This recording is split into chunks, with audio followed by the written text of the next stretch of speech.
things off, I just want to set the context again and invite our IMT 6 meteorologist, Mr. Walbrun, to come up to the stand. All right, good evening, everybody. Again, Ryan Walbrun, National Weather Service, San Francisco Bay Area. So it's 6:30 right now. At 8 p.m. tonight, the red flag warning officially goes into effect for the entire North Bay, including the Kincade Fire. So that red flag warning will run through Monday. What we expect is, as we approach the midnight hour tonight, roughly between 10 p.m. and midnight, we're going to get a very strong burst of northeast winds that are going to hit the fire area. Those winds will increase overnight and peak through Sunday morning. We're expecting exceptional wind speeds of 60 to 80 mile an hour wind gusts with sustained winds of 30 to 40 miles an hour. Again, that's a long duration event, so it's going to blow for most of the night and through midday Sunday with very little reprieve in the wind speeds. So that's the situation that we're looking at in terms of the weather. Speaking next will be our incident fire behavior analyst, Steve Vollmer. Good evening, Stephen Vollmer, Fire Behavioral Analyst for Team 6. Over the last 12 hours, we've ran multiple models, multiple scenarios with this fire. It is going to have some dangerous rates of spread, extreme long-range spotting over 1 mile, and some very high flame lengths. As it gets down into these canyon drainages tonight with that northeast push at midnight, we're going to see those rates increase dramatically and the fire behavior increase dramatically. So just some updated numbers on the fire itself. As of this moment, the fire has now grown to 25,955 acres. The fire is now 10% contained. We can now confirm that there's 77 structures that have been destroyed. Of those 77, 31 of them are residential structures. We can also confirm that 14 structures have also been damaged, and we are now at over 2,830 personnel out on the line. As far as the actions that were taken today, we saw moderate fire growth on the east side of this fire. We had a lot of resources, including 4 very large air tankers, the 747, the DC-10s, as well as an aggressive assault on the ground to build a containment line for the anticipated wind event. With that, we are announcing additional evacuations that just went out for Sonoma County. These evacuations include both orders and warnings, and I will read them off for everybody just so we're on the same page. Evacuation orders have been placed for zones 4, 5, and 7 of the fire. Zone 4 is the Dry Creek Valley, including the upper portions of West Side Road and Mill Creek Road. Zone 5 is Larkfield and Mark West drainage. And Zone 7 is all areas west of Healdsburg and Windsor through the Russian River Valley to Bodega Bay, so a large portion of the county in that area. Additionally, we have initiated evacuation warnings for zones 6 and 8 of the fire. That includes Zone 6, Calistoga Road, Petrified Forest Road to the Sonoma and Napa County line, and Zone 8, which is west of Fulton and Grayton south to Hassel. I will note that there is a live evacuation map being hosted by the county. If you go to the county OES, you will have a link to the actual map. Again, these evacuation orders and warnings were placed in anticipation of the winds and fire activity that we are expecting tonight. With that, I will hand it over to Sheriff Essick. Good evening, Mark Essick, Sheriff of Sonoma County. We have some updates for you on the evacuation as just mentioned. Earlier today, we placed evacuation orders for Healdsburg and the Windsor area and the unincorporated areas around Healdsburg and Windsor. I'm very happy to report that we have completed 100% of our notifications in the Healdsburg area and in excess of 95% of our notifications in the Windsor area. However, I want to point out and take a moment to talk about some of the reports I'm seeing in the media. I'm seeing people reporting that they're going to stay and fight this fire. And this is really serious, and I really want people to pay attention to this. Fire is not something you can fight. In October of 2017, we lost 24 lives in Sonoma County because we didn't have a warning. We now have a warning. You have all these experts behind me and all these people in the field who are providing warnings to you. You cannot fight this. Please evacuate. If you're under an evacuation order, you must leave. What we're doing at the Sheriff's Office, we have over 200 peace officers through our mutual aid partners in the field right now. We're putting 2 officers per car because we're worried about our own officer safety. We have 2 people per car out there patrolling. We have over 140 allied agencies that are helping the Sheriff's Office and your public safety partners, and as a huge thank you to all those coming in from the Bay Area. What you can do, if you're under an evacuation order, please leave. Please heed the warning. If you are under an evacuation advisory, be ready to leave immediately. Pack your belongings. Be ready to go. If you hear the high-low sirens in your neighborhood, that means it's time to go. The Sheriff's Office will be in your neighborhood, will direct you, and will get you to safety. Be vigilant. Look out for your neighbors. If you know someone in your neighborhood who's disabled or unable to walk or needs extra assistance, be a good neighbor. Help them. Reach out to them. Talk to them tonight. The Sheriff's Office has always been there for you, and we're going to continue to be there for you, but we need your cooperation. We need you to listen to those public safety officials. Please evacuate now. Speaking next for the California Highway Patrol is Chief Noyes. Tim Noyes, Assistant Chief, California Highway Patrol. Just want to say that we did bring in additional resources to help with the traffic. We brought in additional personnel from the Sacramento area and from the Central Valley area to help. We do appreciate everybody that did leave the area. We know traffic was quite heavy on the 101, and it has lightened up a little bit. And we continue to work to try and get the traffic continue moving safely. I'd like to thank all of our first responders and emergency personnel that have helped us, and continue to everybody else to be safe. The other thing I want to remind is, remember, we are starting to see some of the power shut off, and it's quite common that if you are driving around out there that some of the intersections that were originally traffic signals that may be blacked out.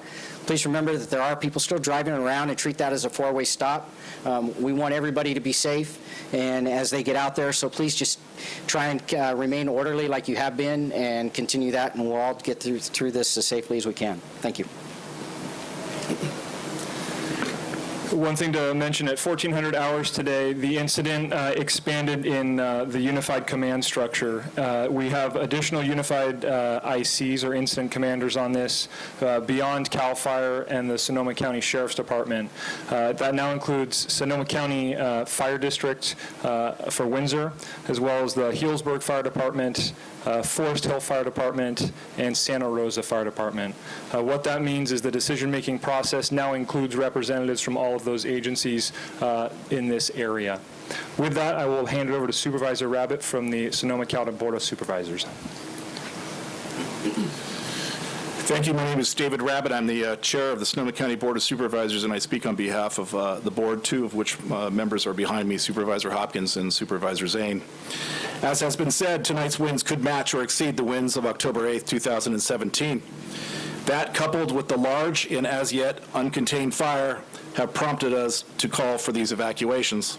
This event, unlike 2017, we have had and we continue to have time, the opportunity to provide time for residents to prepare and evacuate in an orderly fashion.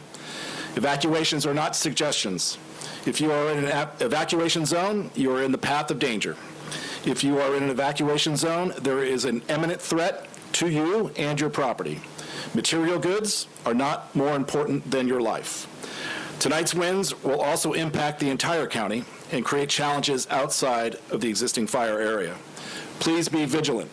Please be fire safe. Watch for falling objects. Be careful around trees. Best yet, stay off the roads. Stay home if you can. Take care of your family. Watch out for your neighbors. Be supportive. Be kind to our first responders and all of who are working hard to ensure that we get through these challenging times. Thank you. Our final speaker this evening will be Senator McGuire. Good evening. Thank you. Cannot stress this enough. Sonoma County has seen significant struggle before, especially during the 2017 fires.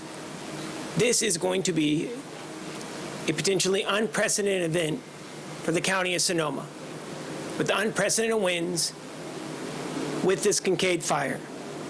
If you receive an evacuation notice, you need to get out now. I want to take a moment to say thank you to Sheriff Mark Essick, the entire Sheriff's Office, and the California Highway Patrol.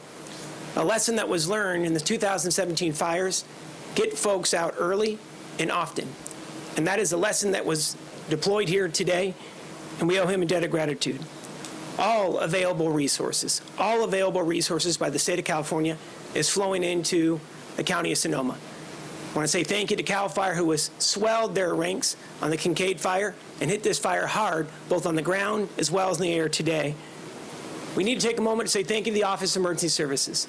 The Office of Emergency Services has been meeting every need that the county of Sonoma has been advancing, and with special thanks to our Director Mark Araducci.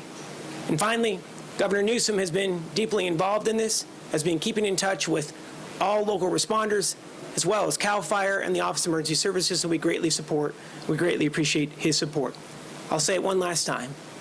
If you're receiving an evacuation notice tonight, it's for a reason. Evacuate now. With that, I'll ask if there's any questions. I would ask that we stick to one subject matter, so if you have a sheriff's question, we'll ask those. It doesn't seem like anything changed in the weather forecast. So what prompted the call to evacuate a larger portion, and why wait so long? Yeah, so the process that's been going on is the contingency planning that's been going on since early yesterday, as far as the projection of the models. You listen to our fire behavior analyst up here, Steve Vollmer. He is continually running models based on the meteorological information that he's getting. That takes into account fuel moistures, it takes into account vegetation, it takes into account the weather that's anticipated, and it constantly gives us the most accurate prediction for a fire model based on what we're seeing. So with that, we have to make determinations as those models progress, much like weather forecasting. So that is the methodology behind it. And as that occurs, our operations folks embedded with law enforcement and liaison come up with the progression for it, and then it gets messaged out. So it's a very methodical process based on science and weather that obviously the most frustrating part is it changes until the actual event starts. Yeah, I have a question regarding, well, I'll preface it by saying I have a brother who's a firefighter in Oakland, was injured in a fire once, trying to get people out of an apartment building.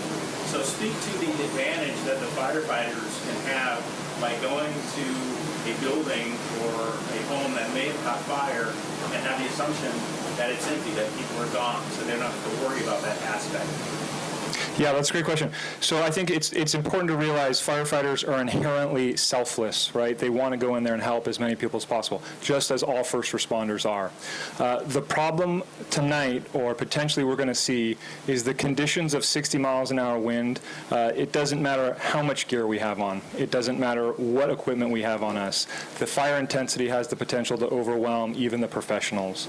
So when people are making decisions about staying or going, they're not just making a decision for themselves, they're making decisions for firefighters, police officers, fathers, brothers, dads, and that's really important to remember. It's not just you and your family, it's all of us up here who are going to be there as well. Question. It seems that one of the reasons for the early evacuation in Healdsburg and Windsor was so people have plenty of time to get out during the daytime before any danger of a high wind.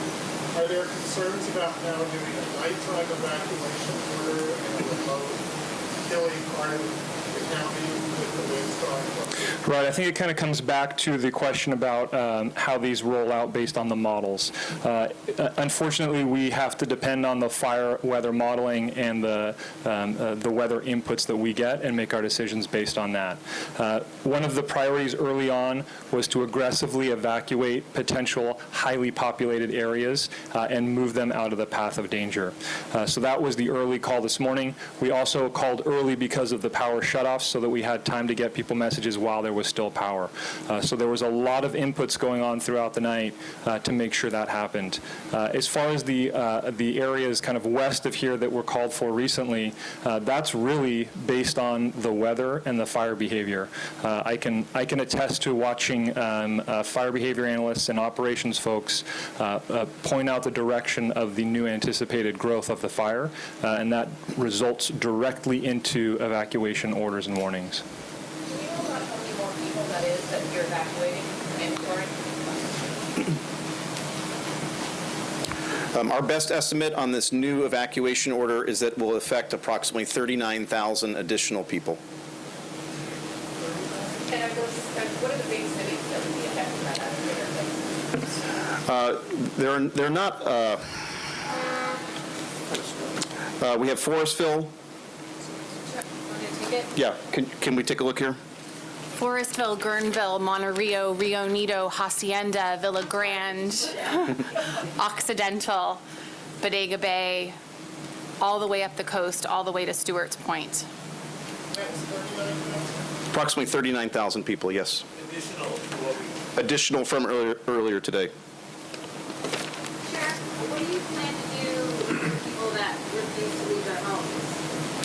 Well, we have a lot of work on our hands, and we're not going to go door to door dragging people out of their houses, I can tell you that. But we are trying to encourage people to get out on their own and to not try to fight this. It is truly a selfish act to stay at home and try to fight this at this point. You're placing other people at risk. Last night you talked about the difficulty of getting out when there is no power. You listed a number of things. Go through that again if you would be so kind. I'll do my best. So last night when we were talking about once we lose power, much of our technology starts to disappear. We could lose communications, we could lose cell phone towers, so we have to revert back to some of our more basic alert and warning, and that is the high-low sirens. Additionally, once we lose power, we lose street lights, we lose traffic control lights, and so that just adds a layer of complexity anytime we're trying to do an evacuation.